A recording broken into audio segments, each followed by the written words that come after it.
sakha umuntu uNkulunkulu semsebenzini siluhlanga olusha olukhishiwe emandleni obumnyama, the new race of the redeemed from the power of darkness. Hashem is at work building a person. We're not supposed to judge. Ngisekwindaba ye-judgment.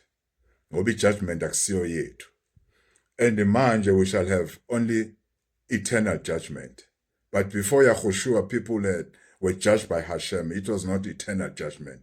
That's why Yahushua, when he died, he descended to Sheol to save those souls. Okwesibili, you can correct a person uma ugi authority of correcting that person, and you correct the person with love.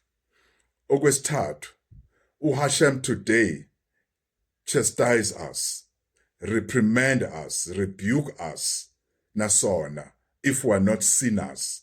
Must hamba right, but when we make mistakes, we are disciplined by Hashem, so that we are preserved from eternal judgment.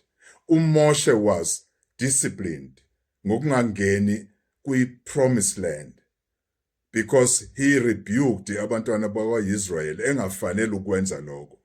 He got angry wababiza ngama-rebels.